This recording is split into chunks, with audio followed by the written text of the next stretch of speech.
Hi class, this is my week 5 video on risk management. The first question is, what is a risk register and why is it used? A risk register is all of the details used to identify risk, including descriptions, category, probability of occurrence, the impact, responses, contingency plans, owners, and the current status. The register is the heart of the project risk control that is compiled in one place. It can be used as a resource to execute a risk response strategy, monitor triggering events, initiating contingency plans, and watching for new risk. The risk register can save a lot of time for everyone involved and ensures the process of risk is smooth as possible. What is a project risk control and why is it important? Risk control includes executing the risk response strategies that have been established, monitoring events that can trigger risk, the initiation of contingency plans, and keeping new possible risk on the radar. This also includes establishing a change management system that will be used when risk arises that can affect the scope, budget, and the schedule of a project. It's important to maintain risk control because risk can cause extra work for everyone or even cause the project to fail. When would you create a risk assessment chart? A risk assessment chart could be helpful anytime, but creating it in the beginning of a project would be most beneficial.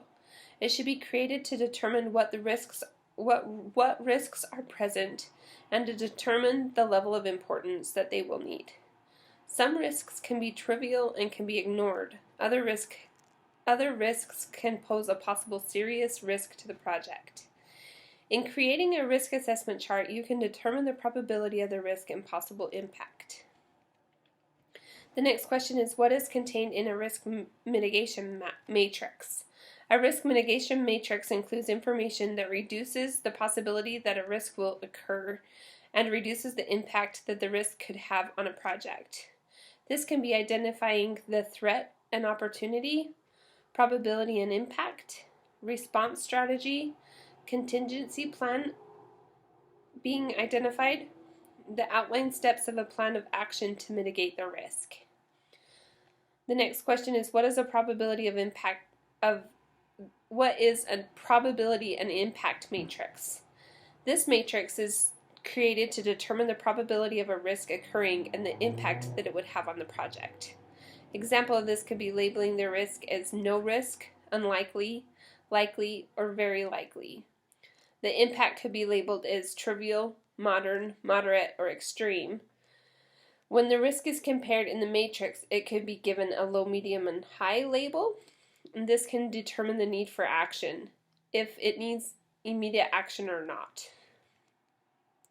When thinking about your specific project, how will your team determine the various project risks and come into consensus regarding this risk?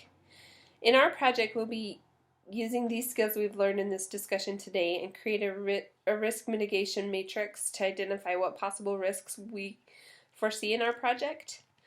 We will also then identify the probability and impact of the matrix to give it a rating and determine what focus each risk needs.